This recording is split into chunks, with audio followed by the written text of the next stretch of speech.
Disiarkan langsung dari Kuala Lumpur, Malaysia bersama UKM Specialist Center. Bincang Sehat live secara serentak di 5 provinsi di Indonesia. Provinsi Aceh 90,2 FM Serambi FM, Provinsi Sumatera Utara 105,8 Delta FM Medan, Sumatera Barat 99,1 Susi FM Padang, Provinsi Riau 97,5 Barabas FM Pekanbaru, Provinsi Sumatera Selatan 95,9 Eljon Palembang. Assalamualaikum warahmatullahi wabarakatuh. Senang sekali untuk pagi hari ini saya Zaki Yusuf hadir untuk Anda dalam program Bincang Sehat. Saya mau sapa dulu, kali ini kita ada langsung dari Kuala Lumpur. Kalau tadi di opening saya sudah menyapa, mungkin Bumper sudah menyapa, tapi akan lebih baik kalau saya menyapa semua pendengar kita yang pagi hari ini sudah bergabung dan join dalam program talk show kesehatan kita pagi hari ini. Saya mau sapa dulu dari yang paling ujung barat Indonesia. Ada Provinsi Aceh, tepatnya di Kota Banda Aceh, yang mendengarkan kita langsung dari 90,2 Serambi FM, Banda Aceh. Selamat pagi Serambi FM. Selamat pagi juga saya bergeser lagi ke Provinsi Sumatera Utara, tepatnya di Kota Medan, yang pagi hari mendengarkan kita langsung dari 105,8 Delta FM Medan. Selamat pagi pendengar Delta Medan semuanya. Selamat pagi juga kita berpindah ke Provinsi Sumatera Barat. Di Sumatera Barat pagi hari ini saya sapa di 99,1 Susi FM Padang. Selamat pagi juga untuk Provinsi Riau. Pagi hari ini di 97,5 FM Barabas FM Pekanbaru. Selamat pagi juga untuk Anda yang mendengarkan kita langsung dari Provinsi Sumatera Selatan. Pagi hari ini mendengarkan kita langsung dari 95,9 Eljon Palembang. Dan dalam program kita pagi hari ini di Bincang Sehat.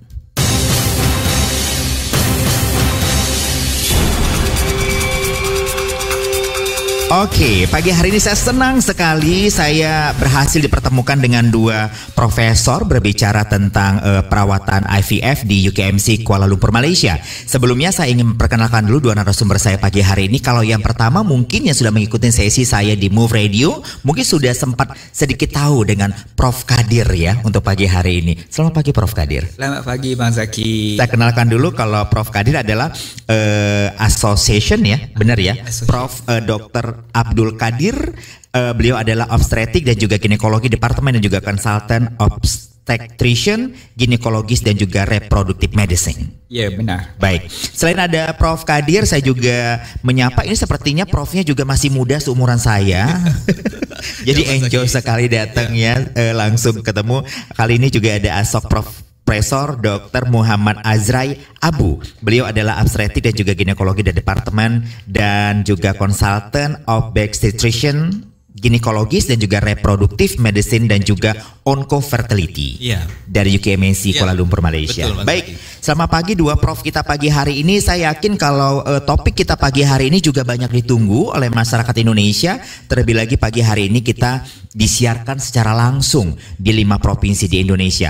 Sebelum saya berpindah ke profesor saya ingin kasih pembuka dulu. Kalau saat ini memang perubahan gaya hidup dan juga berbagai faktor lingkungan ini telah mempengaruhi kesuburan pada manusia. In vitro fertilization atau IVF yang sering disebut sebagai bayi tabung ini menjadi solusi bagi banyak pasangan yang mengalami kesulitan untuk hamil secara alami. Ingin lebih tahu lebih banyak lagi IVF ini, 1 jam ke depan saya bawa Anda untuk bisa berkenalan, bertanya juga nanti tentunya dengan dua narasumber dan profesor kita pagi hari ini. Dan Anda hanya bisa mengirimkan pertanyaan Anda melalui voice note. Saya sebutin nomornya di 0813 9021 9092. Sekali lagi di 0813 9021 9092. Yang pagi ini juga kita live di TikToknya Move Online Radio. Jadi saya juga menyapa Anda yang menyaksikan kita langsung dari live TikToknya Move Online Radio. Baik, saya langsung dulu ke Profesor Kadir ya. Prof, pagi hari ini kedua kali saya ketemu dengan Prof. Yang pertama mungkin kita via Zoom, yang kali ini kita secara offline ya Prof ya. Ya. Benar ya Prof ya? Benar. Akhirnya kita bisa ketemu Prof. Baik, Prof. Saya pikir ini kita tarik napas dulu supaya tidak terlalu tegang ya, Prof ya. Mungkin bisa lebih santai lagi. Saya ingin berbicara tentang gaya hidup, Prof. Jadi kalau di awal tadi saya sudah membuka, apakah memang gaya hidup ini menjadi faktor utama kesuburan bagi sebahagian orang, Prof? Jadi Assalamualaikum warahmatullahi wabarakatuh. Waalaikumsalam warahmatullahi wabarakatuh. Kepada pendengar-pendengar semua di 5 provinsi di Indonesia. Bang Zaki. Jadi gaya hidup gaya hidup memang memainkan peranan pada kadar kesuburan, dan dia mempunyai pelbagai faktor. Antara gaya-gaya hidup yang memainkan peranan ialah contohnya yang untuk zaman moden ini seperti kesan radiasi handphone, ataupun stres, gaya hidup yang stres, kalau stres itu menyebabkan susahnya mengandung secara normal kerana telur susah nak keluar secara semula jadi, ataupun benda-benda lain dari segi pemakanan, banyak yang bertanya pasal pemakanan. Adakah pemakanan memainkan faktor? Ya, setengah jenis pemakanan seperti daging merah, makanan berlemak, dia memang telah kajian telah menunjukkan ada kesan sampingan kepada kesuburan. Keadaan panas yang terlampau untuk lelaki, terutama yang memakai seluar terlampau ketat yang panas menyebabkan testis itu berada dalam suasana yang panas. Itu jadi faktor juga ya, Prof? Telah kajian sebenarnya telah menunjukkan dia memberi kesan kepada kandungan ataupun kualiti sperma. Benda-benda yang kurang sedikit, buktinya seperti mengambil kafein berlebihan, itu buktinya ada sedikit. Tapi yang bukti-bukti nyata seperti alkohol, dadah, ini memang telah dikenal pasti dibabitkan dengan masalah kesuburan. Jadi secara umumnya banyak faktor-faktor kehidupan harian yang memberi kesan kepada kesuburan yang kita mahu tak mahu memang memberi impak. Itu bukan barangkali menjadi pertanyaan kedua saya yang sudah Prof jawab. Ternyata kalau pertanyaan kedua saya itu adalah apa yang membuat seorang menjadi kurang subur. Sebenarnya faktor yang Prof sebutkan tadi sudah cukup menjawab ya, Prof ya. Pengaruh radiasi. Saat ini kan sosial media begitu berkembang. Dalam 10 tahun ini barangkali kita nggak bisa hidup tanpa yang namanya handphone tadi ya, Dok ya. Dan juga banyak sekali kita berhubungan dengan yang namanya sifatnya sosial media yang itu semua aja pengaruh radiasi. Benar ya, Prof ya. Dan yang menjadi pertanyaan saya, apakah ini ternyata saat ini berdasarkan penelitian dokter mungkin atau Prof Kadir, apakah ini memang menjadi masalah di sebahagian negara-negara maju atau di sebahagian negara berkembang? Seperti apa, Prof? Masalah kesuburan. Masalah kesuburan. Memang dia di semua tempat menjadi masalah. Kalau kita tengokkan secara satu dunia, saya rasa yang terbaik ialah data daripada WHO. Saya rasa pertengahan tahun lepas ada data yang buat kajian, meneliti semua kajian-kajian di serata dunia, menunjukkan 1 daripada 6 dewasa mempunyai masalah kesuburan, iaitu lebih kurang 17.5%. Data dari WHO ya? WHO. Tapi ini secara keseluruhan. Yang tertinggi adalah di Pasifik Barat. Dan bila tengok petanya, dia merangkumi Australia, China dan Malaysia dan Filipina pun kena juga. Terpengaruh juga dalam kategori ini. Selain itu Amerika Utara, Amerika Selatan lebih kurang 17.5%. Dan yang paling kurang terkesan adalah mereka daripada Mediterranean Timur dan juga daripada Afrika. So itu kadar kesuburan adalah lebih baik, maknanya yang terkesan cuma lebih kurang 10 hingga 13%. Jadi ini ada data besar lah, yang kalau nak difikirkan secara global, memang semua orang terkesan. Kalau spesifik, bila saya kaji juga sebelum datang, tengok adakah Indonesia, India terkesan, kurang data atau kajian-kajian daripada negara-negara ini. Itu pasal tidak dimasukkan berapa peratus sebenarnya yang terkesan. Masalah tapi mungkin saya bisa buka data Indonesia ya. Jadi kalau beberapa tahun lalu memang Indonesia lagi gencar-gencarnya untuk mengurangi yang namanya punya anak dengan program BKKBN, itu cukup punya anak 2. Mungkin seperti itu kali ya, Prof ya. Tapi nggak tahu dalam belakangan mungkin 2 tahun atau setahun ini justru banyak sekali orang-orang muda di Indonesia justru mencari bantuan yang namanya mengikuti program IVF ini, begitu ya, Prof ya. Saya mau pindah dulu ke Prof Azrai. Selamat pagi Prof. Fazrai. Selamat pagi Bang Zaki. Oke, Prof. Fazrai. Saya ingin Prof. Fazrai juga menjelaskan. Kalau tadi Prof. Kadir sudah sempat menjelaskan faktor-faktornya, negara berkembang, data WHO juga mengatakan hal yang sama. Sebahagian negara juga mendapatkan impact dari beberapa faktor yang Prof. Kadir katakan tadi. Yang ingin saya tanyakan ke Prof. Fazrai adalah cara mengukur. Adakah cara mengukur kesuburan pria atau juga kesuburan wanita? Dan ini berbeda tentunya. Ya, silakan Prof. Assalamualaikum kepada pendengar dulu. Terima kasih kerana menjemput kami dan sudi untuk mendengar. Untuk soalan Abang Zaki tadi pasal cara pengukuran yang terbaik ya. Sebab usaha untuk mendapatkan zurat ni perlukan kombinasi lelaki pria sama cowoknya sama ceweknya ya. So itu perlu dijalani beberapa ujian. Kalau diambil kaedah hanya mendapatkan history ya daripada sejarah periodnya wanita itu kadang-kadang enggak tepat. Oke. Ada mau cara, lari gitu ya, tidak spesifik ya. Ya, mau spesifik kita kena pergi ambil beberapa bacaan darah. Oke, sampel ya. Sampel darahnya untuk tahu satu dari segi faktor ovulasinya berlaku atau enggak. Oke. Atau yang keduanya berapa reserve telurnya yang masih tinggal untuk wanita pada umur pada umur sesuatu umur wanita itu. Yang ketiganya ya of course kalau untuk secara natural ya, secara alaminya kalau mau secara natural perlu tahu laluan tiupnya, adakah boleh dialirkan sperma suaminya atau tidak. Itu perlu dilakukan beberapa ujian. Secara radiasi, secara X-ray ataupun kita bisa pakai ultrasound untuk tahu fungsinya boleh berfungsi atau tidak. Yang untuk prianya selalu kita akan cek air maninya sahaja, sampel yang mudah dikeluarkan dan dites. Satu ditengok dari segi kuantitinya berapa yang ada di produce. Yang keduanya dari segi kualitinya. Kualitinya dari segi bentuknya, pergerakan ke depannya bisa enggak, ataupun dari segi kadang-kadang kita boleh test yang paling advance is DNA fragmentation. Mau tahu dari segi pembentukan janinnya nanti ada masalah enggak dari segi kualiti embrio yang terbentuk. Kalau DNA-nya sudah fragmented maksudnya enggak berapa bagus. So dia kualiti untuk bentukan embrio itu boleh berlaku masalah ya, pengaruh.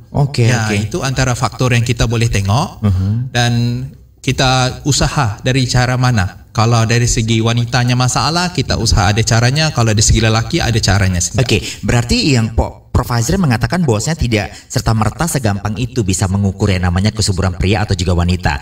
Banyak hal atau juga cara sampel yang harus diambil. Nah, Prof. Fazrai, Anda setuju nggak sih kalau sekarang ini mungkin setahun atau 2 tahun ini di beberapa negara berkembang atau juga maju seperti Prof. Kadir katakan tadi, ternyata semakin banyak orang mengalami masalah kesuburan. Ada faktor yang bisa Anda tambahkan nggak selain tadi Prof. Kadir katakan masalah radiasi menjadi faktor juga, pola hidup, alkohol atau juga semua hal yang tidak baik itu punya pengaruh. Seperti apa? Ya, lagi satu yang mau ditambah is dari segi pemakanan.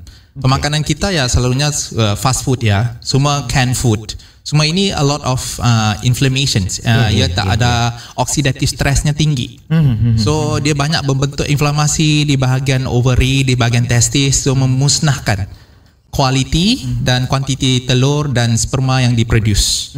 So sebab itu kalau boleh dihindari, dan sebab itu kita tukar pola pemakanan kepada makanan yang banyak mengandungi antioksidan yang tidak diproses ya. So itu memberi impact yang lebih besar. Lagi satu masalah yang sering tidak diutamakan ialah masalah obesity. Obesity ada big problem yang perlu di-tackle, yang mana memberi impact besar juga kepada wanita dan juga kepada pria juga. Nah, saya bergeser ke Prof. Kadir. Prof. Kadir, saya menyambung tadi yang Prof. Fazrai katakan terhadap masalah obesitas atau juga obesity. Sebenarnya orang muda sekarang ini kan banyak sekali kita lihat itu lingkar pinggangnya sudah melebihi batas normal gitu ya Prof. Kadir ya. Benar. Ini masih bersekolah mungkin tapi sudah memiliki body tubuh yang sudah mulai besar dan kategorinya sudah obesitas. Karena obesitas kan juga ukuran berat badannya ada dikatakan obesitas. Ini pengaruhnya bisa besar ke depannya Dok, atau sebenarnya masih bisa lah kalau sekitar kita mau mengubah pola makan atau juga pola hidupnya, itu masih bisa diselamatkan? Masih bisa diselamatkan kerana obesity ini salah satu benda yang mudah untuk kita ubah dan kita boleh lakukan dengan percuma. hanya dengan kita panggil willpower ataupun kemahuan kendiri, benda-benda simple seperti ini kita boleh lakukan, kerana bukan saja untuk wanita tapi lelaki juga memberi kesan kepada kualiti air mani dan sperma. Wanita bila dia mempunyai berat badan yang berlebihan, bukan saja dia menjejaskan kesuburan, tapi bila wanita tersebut ingin mendapatkan rawatan kesuburan, peluang kejayaan untuk wanita yang obes lebih kurang berbanding dengan wanita yang berberat badan normal. Kejayaannya. Kita break dulu Prof ya. Prof Kadir, Prof Azra, kita balik lagi nanti ya. Dan kita kasih kesempatan nanti di segmen kedua Anda bisa mengirimkan nanti voice note. Ini topik yang sebenarnya sudah banyak juga sih notisnya di Instagramnya Move Radio, juga di beberapa station radio lainnya. Akan ada yang mau bertanya. Line teleponnya nanti di 0813 9021 9092. Sekali lagi 0813 9021 9092. Pertanyaan Anda hanya bisa kirim melalui voice note. Dan Anda yang juga masih terus bersama kami di 90,2 FM Serambi Banda Aceh, dan juga di 105,8 Delta FM Medan, dan juga di 99,1 Susi FM Padang, dan juga di 97,5 Barabas FM Pekanbaru, dan 95,9 Eljon Palembang. Kita kembali sesaat lagi.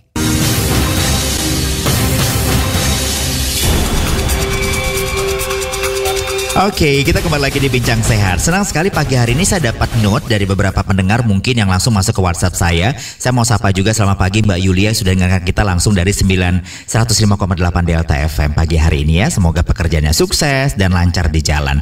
Saya sapa kembali yang mendengarkan kita dari 90,2 Serambi FM Banda Aceh. Selamat pagi untuk Anda warga Banda Aceh. Ini kesempatan Anda untuk bisa bertanya dengan dua profesor saya yang saya hadirkan pagi hari ini ya. Sumatera Utara di Medan itu ada 105,8 Delta FM. Di Padang itu ada 99,1 Susi FM Padang. Di Riau itu Anda bisa dengar kita di 97,5 FM Barabas Pekanbaru. Kalau di Sumatera Selatan tepatnya di Kota Palembang, Anda bisa dengarkan kita langsung dari 95,9 Eljon Palembang. Baik, saya mau ke Prof Kadir lagi. Prof Kadir, ada pertanyaan? Oke, kita jawab dulu, kita dengarkan dulu, ada voice note yang masuk. Halo, selamat pagi. Assalamualaikum warahmatullahi wabarakatuh. Waalaikumsalam. Perkenalkan, saya Edo dari Pekanbaru, Riau. Terima kasih untuk sudah memberi fasilitas untuk bertanya ini. Saya mau bertanya ke Profesor terkait dengan biaya Profesor untuk bayi tabung ini. Apakah UKMC memberikan harga yang terjangkau, affordable? Atau boleh di-spill harganya Profesor kalau memungkinkan, supaya kami tahu kira-kira berapa budget atau cost yang harus dikeluarkan untuk proses bayi tabung ini di UKMC. Kemudian tingkat keberhasilannya seperti apa Pak Profesor? Terima kasih sebelumnya, mohon dibantu dijawab. Sukses untuk UKMC. Assalamualaikum warahmatullahi wabarakatuh. Waalaikumsalam warahmatullahi wabarakatuh. Jadi ada Edo di Pekanbaru loh sudah mendengarkan kita pagi ini. Saya ajak lagi untuk Anda di segmen kedua dan segmen ketiga ini di 0813 9021 9092. Pertanyaan Anda itu Anda bisa kirimkan voice note seperti Edo tadi yang ada di Pekanbaru Riau. Baik, untuk bicara masalah spill harga mungkin nanti itu sesinya di segmen ketiga ya Prof ya. Tapi mungkin di segmen kedua ini saya ingin berbicara dulu masih tentang pertanyaan dari Edo tadi, tingkat keberhasilannya aja sih mungkin Dok yang ingin saya tanyakan. Saya ke Prof Kadir, sebenarnya apakah setiap orang setelah Prof melakukan tes, setelah melakukan mengambil sampel darah, apakah tingkat keberhasilan itu bisa langsung dokter ketahui atau mungkin memang perlu tes-tes lebih lanjut lagi berbicara masalah tingkat keberhasilannya Prof?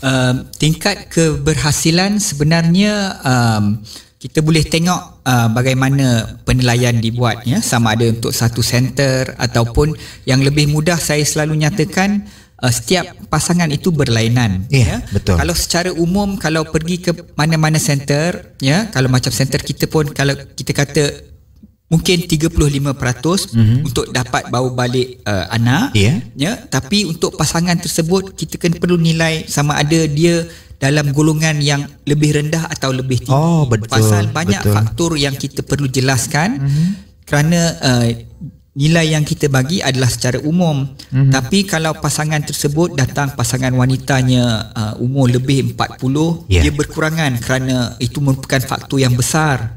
Ya, dan juga masalah seperti contohnya masalah air mani, adakah dia dalam air mani tiada sperma langsung yang memerlukan operation. So ada faktor-faktor tertentu yang membuatkan keberhasilannya sangat rendah. So yang paling senang biasa saya cakapkan, secara umum saya boleh bagi tahu, tapi setelah hasil ujian ataupun semasa menjalani proses IVF itu, hasil embrio bila disuntik sperma dengan ke dalam telurnya dan tengok hasilnya bagaimana dia berkembang, kita boleh revise bagi tahu peratus kejayaannya mungkin lebih tinggi ataupun lebih rendah bila kita tengokkan hasil pencantumannya di dalam makmal. Jadi agak sukar bila seseorang atau pasangan tanya peluang saya macam mana, kita hanya boleh memberitahu berdasarkan apa yang kita nampak pada saat itu. Okey, Prof, tapi ada yang menarik juga sebenarnya ingin saya tanyakan. Jadi setiap orang yang mengikuti proses IVF ini, yang pertama mungkin personal sudah stres dengan mungkin lamanya tidak mempunyai anak, ditambah lagi mengikuti program IVF ini sendiri. Apakah stres juga menjadi salah satu dominasi keberhasilan program IVF ini sendiri bagi personal yang saat ini barangkali menunggu sudah sangat lama gitu, Prof? Okey, untuk proses IVF sebenarnya stres boleh memberi kesan, tapi tidak seteruk kesan jika ingin mengandung normal, kerana stres ini sebenarnya secara saintifik dia mengganggu hormon dalam wanita tersebut, menyebabkan telur itu susah untuk keluar atau dihasilkan. Dalam proses IVF kita bantu untuk elakkan itu daripada berlaku dengan membagi hormon dari luaran, hormon suntikan. Kalau stres ini biasa dia mengganggu hormon dalaman. Ya, jadi sedikit sebanyak dia mengganggu, tapi biasanya kita bantu dengan suntikan-suntikan hormon untuk masih adalah cara-cara lainnya ya, Prof Kadir ya. Baik, Prof Azrai, yang mau ingin saya tanyakan ke Anda sebenarnya, apakah semua pasangan itu memenuhi persyaratan untuk mengikuti program IVF atau sebenarnya ada tes-tes lain? Atau mungkin Anda pernah menyampaikan ke pasien mungkin Prof Azrai bahwasanya pasangan ini memang tidak layak untuk mendapatkan program IVF atau seperti apa? Definisi sebenar IVF ini adalah untuk pasangan yang ada masalah pertemuan ya, sperma sama telur. Okey. So dari segi sumbatan dari tiub falopionya, itu lebih jelas. Dan yang keduanya dari segi faktor sperma yang mungkin kualitinya terlampau kecil ataupun kuantitinya sangat sedikit dan susah payah untuk bertemu sama telur. Yang itu indikasinya sangat terang dan jelas. Itu dari segi prinsipalnya sahaja. Tapi bila kita tengok lagi lebih dalam, kalau kita tengok background of the patient, ya, background couple itu kadang-kadang umurnya sudah makin meningkat. So bila dia makin meningkat, kalau kita mau go through every single step of the process nak mendapatkan embryo baby-nya, itu mungkin ambil masa jangka lama. So ada yang di cut short-nya mau terus temu. So 50% of the process kejadian bayi itu sudah di cut off. Kita sudah bentuk di dalam lab, tinggal mau lekatkan di dalam rahimnya aja. So ada yang berfikiran begitu, yang mana kita tak perlu tunggu proses pertemuan di dalam rahim secara alami itu mengambil masa, kita tak tahu bila. Jadi proses IVF itu bila dilakukan sekali dan proses pertemuan sperma sama telur sudah diketahui dan kita tahu ada masalah lain enggak selain dari segi just masalah pertemuan saja. So di situ kadang-kadang ada couple kita advise. Kalau umur kandungan, umur pernikahannya mungkin sudah lama, mungkin sudah kalau 5 tahun ke atas, ataupun dari segi how was it, dia punya fertility itu berapa stresnya ya, menanggung dari segi prosesnya. Betul. Kadang-kadang orang kata kita 1 tahun 2 tahun ya itu biasa, tapi ada certain couple that is too implicated, masuk complicated. Pressure pasti pressure, beda gitu. Pressure itu terlampau kuat ya. So begitu tak ada masalah. Asalkan sepanjang proses pesakit itu mengetahui apa yang dilalui. Bagi saya IVF ini kena terbuka ya. Ya bukan terus mau datang mau dapat baby ya. Keterberhasilan itu bergantung kepada, seperti Prof Kadir kata, is bergantung kepada individu. Dia perlu terbuka, dan kalau difikirkan lebih senang lagi, supaya is like another investigation lah gitu. Bila kita temukan sperma sama telur, jadinya apa? Itu baru lebih terbuka, lebih kurang stresnya, tak perlu fikir jadi atau enggak babynya. So lebih kalau kita mendalami lebih detail ya, what's going on in your body pada kala yang kita buat proses IVF itu. Prof Azrai, saya mau bertanya juga ke Prof Azrai bahwasanya banyak yang menyatakan bahwasanya mengikuti proses IVF ini kan sakit. Sampai ada beberapa wanita harus berkali-kali yang mereka menceritakannya, bahkan ada beberapa dari mereka membuat buku tentang mengikuti proses IVF yang juga tidak mudah. Apa memang sesakit itu? Definisi sakit itu perlu didetail ya. Kalau dari proses ini, atau batinnya kalian sakit? Kita nggak tahu ya, sebab kecewanya dalam. Kecewanya sangat dalam, sebab bukan hanya dari segi prinsipalnya memang nggak sakit, sebab kita bagi ubat bius. Batinnya mungkin batin dalamannya sangat kecewa. Betul. Dan sebab itu yang mentalitinya perlu terang di sini. Whatever we do, the whole process of IVF kita tetap kalah. Prosesnya ya suksesnya about 40% aja. 60% kita tetap kalah. Begitu prinsipalnya. Yang itu perlu difahami. Dan kalau begitu perjalanannya, mentalitinya kurang stres. Kalau fikirannya terus datang IVF, spendnya mungkin a certain amount of money dan terus mau pikirnya baby, dan kalau nggak jadi ya kan itu sangat memakan diri ya. Makin stres juga makin kan? Stres ya. Itu yang sangat sakit, definisi sakitnya very mungkin ya. Tapi kalau secara eksekusinya sebenarnya tidak sesakit yang secara physically yang banyak dibicarakan orang kan? Prosesnya itu ya kita cocok ubat ya, itu yang needle-nya very small ya. Lepas itu proses pick up telurnya itu ya, prosesnya itu juga dianda sedasi ya, tidak sedar dua proses, dan diletak kembali embrio di dalam rahim. Itu semua nggak memerlukan prosedur yang besar. It's a very simple procedure, tak perlu masuk ward juga. It's just a day tak perlu masuk ward? Enggak perlu. It's just a day care procedure. Satu harinya aja dia bisa langsung balik. Seandainya pasien dari Indonesia dia datang hari ini, barangkali hari ini juga dia bisa pulang. Ikut hari-harinya. Tengok proses apa yang diperlukan. Karena tahapannya beda-beda kan. Day by day-nya pasti berbeda. Tapi the whole proses yang utamanya pasti pick up telurnya itu ya perlu mungkin observasinya sampai the whole satu harinya, masuk transfer embryonya satu hari aja. That is the only two proses yang kita rasa paling utama dalam proses IVF.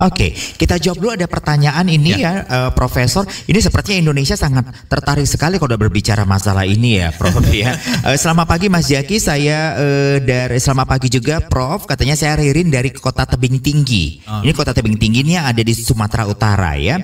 Umur saya 31 tahun. Dulu saya pernah keguguran dan akhirnya dilakukan proses pembersihan. Kalau istilah di Indonesia katanya dikuret. Ya, Prof ya. Sejak saat itu 2 tahun lalu haid saya tidak teratur semenjak itu, dan sampai saat ini saya malah tidak hamil-hamil. Apakah kata dokter semuanya normal? Kalau dokter berkata katanya semuanya normal. Saran dari Prof apa yang harus saya lakukan? Mungkin saya mau ke Prof Kadir, silakan.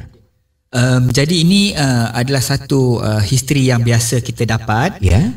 Jadi apa yang saya syorkan, kita perlu siasat semula. Kalau selepas keguguran dilakukan kuret, dan 2 tahun selepas itu mencuba masih tidak keberhasilan, harus disiasat secara medikalnya untuk pastikan ada tak punca yang kita boleh kenal pasti, yang kita boleh ubahkan kembali ya.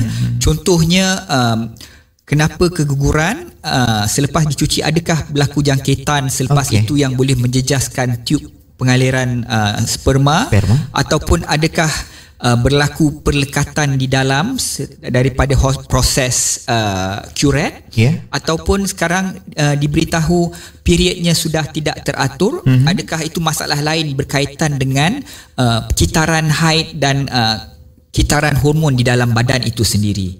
Jadi perlu disiasat secara saintifik untuk mengetahui apa yang kita boleh bantu. Jadi tidak bisa menduga-duga. Tidak bisa ya. Baik, kita juga mau informasikan kalau acara kita ini bisa Anda tonton langsung dari Facebooknya UKMC Specialist Center. Jadi Anda bisa buka Facebook, bisa lihat kita sekarang ini lagi live dari Facebooknya UKMC Specialist Center. Baik, saya mau lanjut lagi masih ke Prof. Kadir. Prof. Kadir, kalau di Indonesia itu kan culture-nya tinggi ya. Bahkan mereka ada yang mengharuskan menikah dengan sesama sepupu. Pernah dengar nggak sih Prof kayak begitu culture-nya? Pernah dengar. Pernah ya? Pernah ya. Ya ingin saya tanyakan. Saya surprise di Indonesia pun ada. Biasa saya yang baca-baca hanya di negara barat.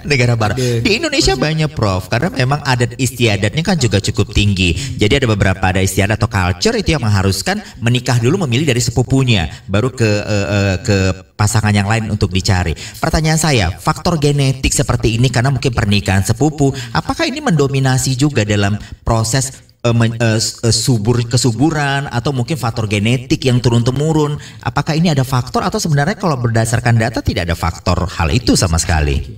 So ini soalan yang menarik. Kita kena lihat faktor genetik ni apa yang kita perbincangkan. Kalau perbincangannya berkahwin atau di kalangan saudara-saudara rapat, sebenarnya dari segi potensi untuk subur itu sendiri tidak ada masalah. Tidak ada masalah. Tiada kaitan mengatakan kalau kahwin sesama saudara itu masih saudara, kurangnya subur. Tapi ada faktor-faktor genetik ya yang membawa penyakit yang boleh menjejaskan kesuburan. Ya, genetik ni contohnya dua penyakit yang mempunyai faktor genetik yang kerap ada di kalangan pesakit ialah endometriosis dan juga kita panggil PCOS atau Polycystic Ovarian Syndrome. Dua ini merupakan faktor besar juga pada wanita tersebut, dan ini ada mempunyai faktor keturunan ya. Jika ibu atau kakaknya ada penyakit ini, dia mungkin itu berkemungkinan. Jadi bukan karena perkawinan sesama saudara seperti saya jelaskan tadi, sesama sepupu itu menjadi faktor, mungkin ada faktor penyakit bawaan justru. Yang itu tidak, cuma keberhasilannya sahaja. Bila kahwin sesama saudara rapat, kemungkinan ada masalah penyakit dari segi lain, tapi kesuburannya biasanya ada, ataupun tiada data-data kajian di kalangan keluarga berbanding dengan masyarakat biasa. Adakah mereka susah dapat anak? Tiada lagi. Baik. Ada penelpon yang masuk melalui voice note. Kita dengar lagi Prof. Ini siapa kali ini yang ingin bertanya dengan kita? Halo, selamat pagi. Selamat pagi dokter, saya Ibu Neti dari Palembang.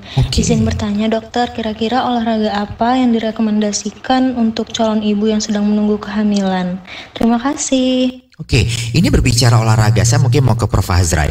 Prof. Azrai mungkin tersipu-sipu, mungkin kok lemes banget ya Ibu, ini suaranya kali gitu ya Prof. Azrai ya. Tapi mungkin si Ibu barangkali sedang punya pilihan mungkin untuk mengikuti program IVF, bisa saja sebenarnya. Adakah olahraga bagi mereka mungkin yang barangkali menikahnya mungkin baru setahun, dan setelah diperiksa mungkin semuanya aman-aman saja gitu. Tapi adakah olahraga menjadi faktor untuk bisa memproses untuk mendapatkan seorang anak? Bagi saya olahraga itu perlu define very detail ya. Bagaimana olahraga, bagaimana yang difokusnya. Ya, as long as kalau itu membantu sirkulasi darah, membantu dari segi tidak menjejaskan faktor-faktor lain yang boleh mengganggu dari segi otaknya, tidak perlu terlalu stres dengan dia. Oke aja. Kalau yang begitu ya teruskan. Dan kalau especially kalau wanita ataupun prianya itu memang ada masalah obesity, itu lagi ditekankan untuk menurunkan berat badan pada kadar selalunya kita aimnya untuk turun lebih kurang 5% ataupun 10%. Kalau saya selalu bincang sama pesakit saya, at least turun 5% dari weightnya sekarang. Kalau weightnya 80, kurangnya mungkin 4 kilo dulu untuk mungkin for first 3 months to 6 months.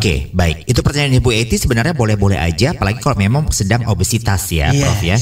Kita angkat lagi, ada voice note yang masuk. Halo, selamat pagi. Assalamualaikum. Saya Gega di Pekanbaru Riau. Mau nanya, di Pekanbaru ada kantor perwakilan UKMC nggak? Biar lebih luasa konsul gitu. Terima kasih. Jadi kalau pertanyaannya apakah di Pekanbaru ada kantor perwakilan UKMC? Mungkin belum kali ya, Prof ya. Belum. Tapi kita melayanin yang mau untuk melakukan interview atau juga mau konsultasi secara online, itu nanti di terakhir saya akan kasih tahu nanti bisa join kemana ya, untuk nanti para pendengar kita yang dari 5 provinsi ini yang ingin berkonsultasi dengan dokter-dokter saya ini atau profesor saya ini, nanti jadwalnya juga ada. Tapi nanti di sesi terakhirnya akan nanti kita sampaikan. Kita harus break lagi Prof ya. Di brief lagi di sesi kedua ini, nanti kita akan masuk sesi ketiga. Apakah sesi ketiga nanti kita masih bisa terima pertanyaan? Boleh. Silakan aja, nanti Anda masih kita kasih kesempatan untuk bisa mengirimkan voice note-nya di 081390219092.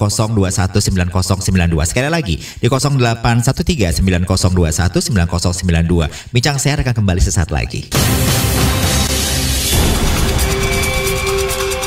Oke, ini merupakan segmen ketiga saya. Saya tadi cukup enak berbincang dengan 2 profesor saya ini. Anda juga barangkali kalau mendengarkan kita di Indonesia, kok bisa ya nyaman itu? Padahal kita berbicaranya ini juga serius loh sebenarnya ya Prof ya. Karena memang banyak di Indonesia atau juga di beberapa negara maju seperti di segmen pertama tadi, banyak mengalami masalah kesuburan ini sendiri. Baik, saya sapa kembali yang mendengarkan kita langsung dari Banda Aceh 90,2 FM Serambi FM. Halo, selamat pagi untuk Banda Aceh. Selamat pagi juga untuk Medan, Sumatera Utara di 105,8 Delta FM.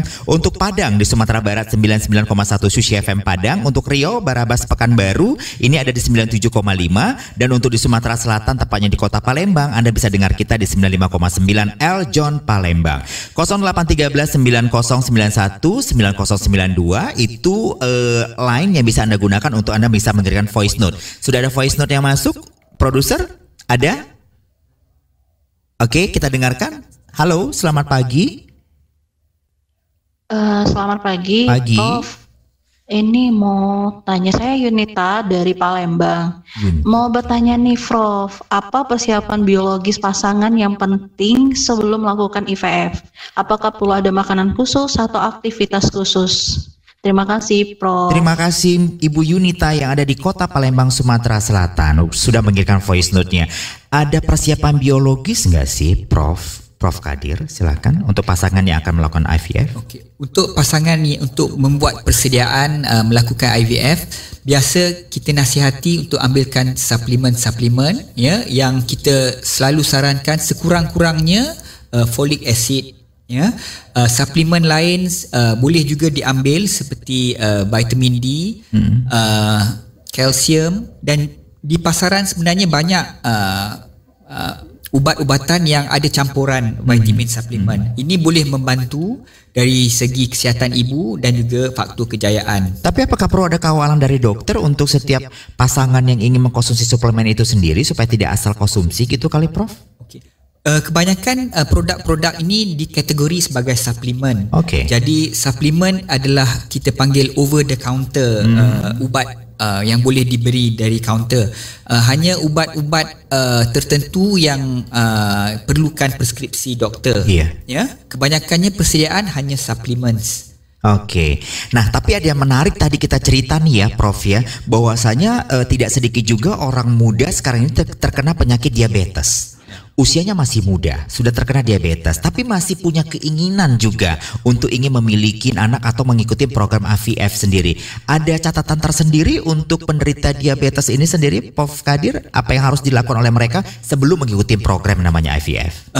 Untuk pesakit-pesakit yang ada diabetes, dia sangat penting untuk mendapatkan kawalan yang baik sebelum menjalani rawatan, kerana ia menjejaskan kejayaan rawatan itu sendiri. Dan juga dia memberi impak sekiranya rawatan itu berjaya tetapi kawalan tidak baik, dia boleh menyebabkan risiko pada kandungan itu sendiri. Ya, jadi lebih mudah jika dapat dikawal, ubatan-ubatan diabetes distabilkan, baru cuba mengandung. Ya, kerana seperti pesakit saya sebelum ini sudah lama cuba mengandung dan berjaya buat IVF, tapi susah, dia tak mahu mengawal makanan kencing manisnya, dan kita tak mahu selepas berjaya tapi pasal kawalan gulanya tak baik, sesuatu yang tidak baik berlaku seperti keguguran ya, dan bersalin awal ya. Ini faktor-faktor ini menjadi satu catatan penting juga ya. Benar ya, Prof ya. Baik, saya juga ingin menyapa yang melihat kita langsung dari Facebooknya di UKMC Center ya. Spesialis Center yang juga menyaksikan acara kita untuk pagi hari ini. Saya mau ke Prof. Azrai. Prof. Azrai, sebenarnya kalau tadi Prof. Kadir sudah menyatakan bahwa saya memang butuh kawalan penting ya, ketika mungkin si calon yang akan mengikuti program IVF ini terkena diabetes. Sebenarnya seperti Prof. Kadir punya satu case, akhirnya pasiennya itu tidak mematuhi ya makanan-makanan yang harusnya tidak dikonsumsi dan akhirnya mengalami keguguran. Prof. Azrai, sakit jantung, terus juga yang namanya sakit pinggang atau buah pinggang, apakah ini juga menjadi salah satu faktor penting juga bagi calon pasien yang akan melakukan IVF, Dok? Ini antara faktor yang kita perlu teliti. Keadaan kesehatannya dulu, bukan dikategorikan sebagai totally tidak bisa, tapi perlu bimbingan dari dokter yang menjaga rawatan buah pinggang sama dokter yang menjaga rawatan jantungnya. Kalau kaedah mengandung ini bisa menjejaskan kesehatannya atau tidak. Kalau rawatan itu, kalau keadaannya masih tidak menjejaskan, ya dibenarkan melalui IVF. Tetapi kalau keadaannya tidak dibenarkan oleh dokter yang menjaga bahagian jantung dan bahagian buah pinggangnya, so IVF is not an option lah. So because kandungannya nanti kalau terjadi kejayaan, akan menjejaskan kesehatan wanita itu sendiri, dan harus dipilih wanita atau bayinya, atau pastinya kita pilih ibunya. Yang pastinya ibunya yang dipilih. Kita jawab dulu, ada voice note yang masuk. Halo, selamat pagi. Halo, selamat pagi. Saya Koko dari Radio Susi FM. Mau nanya nih, Dok. Soal, kalau kita ngomongin soal mendapatkan buah hati, pasti semua orang fokusnya ke sang ibu. Tapi ada berapa persen sih faktor dari kesehatan dari si ayah yang mempengaruhi untuk kita mendapatkan atau sebuah keluarga mendapatkan buah hati? Terima kasih. Ini ada Susi FM Padang loh. Siapa dulu silakan Prof. Padang. Selamat pagi Padang. Selamat pagi Padang. Saya kok nyaman di sini ya Prof ya. Saya dengar suara burung. Sebenarnya asri banget di sini ya Prof ya. Baik, kali ini ada Susi FM. Pertanyaan menarik. Dari tadi kita kan berbicara tentang wanitanya terus ya, Prof. Kadir ya, Prof. Azrai ya. Bahwasanya wanita harus begini dan begitu. Pertanyaannya, ini kan kualitas sperma. Ini kan ada pada seorang pria. Seperti apa, Prof. Kadir? Betul. Sebenarnya persentasenya agak tinggi, walaupun kebanyakan kalau buku-buku literature hanya mengatakan hanya 33%. Tapi kalau di Malaysia sendiri, mengikut data pusat dari kerajaan, lebih kurang 60% lelaki yang membuat ujian sperma mempunyai kadar sperma yang suboptimal. Cukup tinggi juga loh Dok. 60% loh. 60%. Di pusat kita sendiri, bila kita tengok balik data-data dan keputusan, hampir 75-80% mempunyai ujian sperma yang suboptimal. Wah, tinggi dong. Jadi pria semua harus berhati-hati juga. Jangan hanya fokus kepada pasangan. Karena penerusnya kan di prianya sebenarnya, sperma prianya ya Prof. Tapi bukan memberi pressure ya. Bukan memberi pressure. Ini hanya ujian tesnya aja. Betul. Silakan Prof. Kadir lanjutin. Jadi sebenarnya ujian ini hanya ada tahap-tahap normalnya ya. Jadi yang bila saya katakan peratusan tinggi ya, yang mempunyai kadar sperma yang tidak normal, tapi yang kes-kes seriusnya ialah bila kandungan spermanya kita panggil kurang daripada 5 juta. So ini sangat serius dan merupakan salah satu indikasi untuk IVF itu sendiri. Ya, yang kalau dia kurang, maknanya lebih 5 juta, ya, dia boleh mencuba kaedah-kaedah lain seperti permainan berhadas ataupun IUI. Ya. Berarti memang harus diperhatikan ya untuk si prianya. Kita angkat lagi, ada penelpon yang voice note yang masuk. Prof, halo, selamat pagi. Saya Mary dari Padang, Prof. Saya mau bertanya. Saya udah 6 tahun menikah tapi belum dikaruniai buah hati, Prof. Solusi yang terbaiknya gimana ya, Prof ya? Ibu Mary di Padang lagi. Selamat pagi lagi nih Padang. Dan apa aja pantangannya, Prof? Apa saja pantangannya setelah 6 tahun menikah tidak punya anak? Ada satu voice note lagi mungkin bisa kita dengarkan? Ada satu pertanyaan lagi kah, produser? Kita dengarkan satu pertanyaan lagi yang masuk sekaligus nanti bisa dijawab. Selamat pagi, Profesor. Saya Ibu Ajeng dari Palembang. Ingin bertanya bagaimana cara untuk mendapatkan buah hati dengan jenis kelamin laki-laki, Profesor. Terima kasih. Selamat pagi. Ibu angkat saya jadi anak, Ibu mau nggak sih sebenarnya? Pertanyaan sih memang lucu-lucu ya, menarik. Tapi ini masalah serius loh, Prof. Ternyata masalah kesuburan ini memang mengalami sangat complicated dialami oleh banyak negara, baik yang negara maju atau juga negara berkembang. Pertanyaan dari Ibu Mary, udah 6 tahun menikah belum punya anak. Sebenarnya caranya harus seperti apa dan apa saja pantangan? Saya bagi pertanyaan ini untuk ke Prof Kadir. Yang kedua nanti ke Prof Azrai. Silakan Prof Kadir. Jadi selepas 6 tahun saya punya nasihat ialah kalau mampu dapatkan siasatan untuk kenal pasti punca utama sebenarnya. Jika masih mahu mencuba secara normal, kena faham waktu subur. Ya, kerana harus faham bila ovulasi berlaku pada badan sendiri, kerana jangka hayat telur bila dia keluar puratanya lebih kurang 24 jam sahaja, dan kadar sperma pun purata hidupnya lebih kurang 24 jam hingga 48 jam sahaja. Jadi jika kitaran haid tak normal dan kurang faham cara menilai bila telur tu keluar atau ovulasi berlaku, susah mahu bersama, kerana harus pasti kita susah mahu bersama tiap-tiap hari. Jadi meneka waktu yang terbaik adalah paling mudah, tapi yang paling senang ialah dapatkan siasatan untuk kenal pasti punca, kerana kita tidak mahu membazir waktu semasa muda mencuba sendiri, tapi masalahnya lebih serius, iaitu tubenya tersumbat dan memang memerlukan IVF. Berarti sebenarnya harus paham juga ya Prof ya, seperti apa masa yang kita harus pahami sendiri, terutama untuk wanita ya Prof ya. Ada pantangan yang serius nggak sih Prof? Tiada pantangan-pantangan yang absolute atau serius, selagi mengekalkan gaya hidup badan yang sihat, gaya hidup sihat, mempunyai kitaran haid yang normal, semuanya berpotensi untuk menjalani rawatan kesuburan. Jadi tiada pantangan-pantangan yang serius. Baik, senangnya kalau dengan dokter-dokter di sini tuh bicaranya nggak ada pantangan ya, silakan aja Ibu mau seperti apa ya, karena ada prosesnya juga nanti ya. Pertanyaan yang terakhir dari Ibu Ajeng di Palembang, seperti apa caranya untuk bisa punya anak laki-laki? Prof Azra, Anda bisa jawab nggak sih seperti apa? Ya bisa. Melalui kaedah IVF-nya bisa Ya, bisa. Tapi fokusnya kenapa ya mau mencari omongannya lelaki. Kalau dari segi masalah genetik, ya selalu ada masalah kalau anaknya wanita itu yang gak sehat. Yang itu mau anaknya lelaki, dan ada indikasi dong. Kalau itu lebih terarah dari segi rawatan IVF-nya. Bukan suka-sukanya aja kita mau jadi Tuhan ya, pilih bejantina. Benar. Saya pikirnya bisa apakah sesimpel itu kita bisa request istilahnya ya, mau lelaki atau perempuan, tapi kan harus ada reasonnya juga ya Prof ya. Perlu ada reasoningnya, perlu ada indikasinya. Sebab ya of course prosesnya kalau di sini kadang-kadang ya selalunya bagian jatinanya ditutup kalau genetiknya.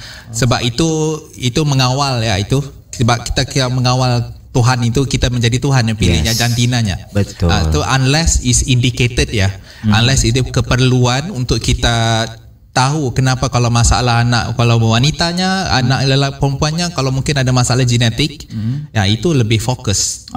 Baik. Sekaligus juga ini karena sudah momen di terakhir sekali, Prof Azrai, apa yang menjadi closing statement dari Prof Azrai? Bagi aku senang ya kalau mau rawatan ini kesuburan ya. So fokusnya perlu tenang, perlu bersikap terbuka ya. Sebab ini kita mencuba. Yang menguruskan seterusnya hanya Allah yang tahu ya. Semua perjalanan itu, yang perjalanan orang itu setiap orang berbeza-beza. Dan jangan di compare ya. Itu memberikan lagi impact ataupun stres kepada setiap pasangan. Dan seterusnya bila datang berjumpa perlunya ada momen understanding, faham apa yang dilalui. Dan tahu apa yang dilalui, dan selalunya proses itu mengurangkan stres setiap couple saya. Terima kasih Prof Azrai. Prof Kadir, Anda juga harus closing statement Prof Kadir. Kenapa harus milihnya UKMC untuk kita melakukan yang namanya IVF Prof Kadir? Sekaligus juga saya mau sarannya juga untuk Prof Kadir, untuk barangkali masyarakat Indonesia yang mendengarkan kita pada hari ini, apa yang perlu dijaga sih yang paling penting kalau kita ingin punya bayi atau punya baby lebih cepat tanpa harus melakukan IVF ataupun harus melakukan IVF? Jadi memang saya sarankan kita di UKMSC mempunyai pusat kesuburan yang salah satu yang terbesar di Malaysia, dan kadar kejayaan kita adalah agak tinggi, lebih kurang 35 hingga 40%. Dan pada masyarakat di luar sana, terutama di 5 provinsi di Indonesia, saya sarankan jangan tunggu terlampau lama. Dapatkan siasatan jika sudah cuba secara normal dan tidak mampu mengandung secara normal. Dapatkan siasatan dan cuba fahamkan kenapa sukar mengandung. Lebih elok kita tahu dan faham supaya senang kita lakukan proses rawatan yang sesuai. Tak semestinya IVF, semuanya bergantung kepada hasil siasatan. Seperti itu ya. Baik, terima kasih untuk Prof. Azrai, terima kasih juga untuk Prof. Kadir yang sudah menjadi narasumber kita. Kita langsung datang ke Kuala Lumpur, Malaysia untuk bertemu Anda berdua. Dan untuk yang mendengarkan kita langsung dari 5 provinsi, kalau Anda ingin bertemu atau juga berkonsultasi dengan 2 profesor saya ini, Anda bisa berkunjung ke www.ukmc.com.my. Jadi Anda bisa lihat di sana dan bisa melihat atau juga mengatur jadwal untuk barangkali bisa konseling dulu atau juga barangkali bisa sekedar bertanya dulu, karena semuanya ada di sana. Untuk di line teleponnya Anda nanti bisa hubungi di 0323329222 untuk di Malaysia. Dan nanti untuk informasi lebih lanjutnya Anda bisa saksikan tayangan kita ini langsung dari channel YouTube dari Move Radio Official. Jadi Anda barangkali masih ingin mengulang kembali tontonan radio live kita ini atau podcastnya, nanti bisa Anda saksikan di channel YouTube-nya Move Radio Official. Kita semua harus pamit sebenarnya ini. Saya kembali harus menyapa juga, terima kasih untuk 90,2 Serambi FM Banda Aceh. Terima kasih juga untuk 105,8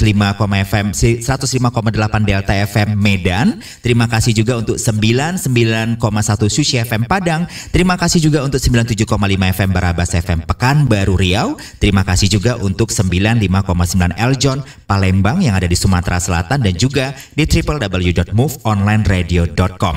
Semua tim yang bertugas, produser acara ada Tegar Manatar, juga saya Zaki Yusuf, juga ada floor director kita yang cukup lincah ya seperti pagi hari ini, ada Y, juga ada teknisi kita Ari Kimono, juga ada kameramen kita Maafi dan juga Tengku Maya. Kita semua pamit undur diri. Wassalamualaikum warahmatullahi wabarakatuh.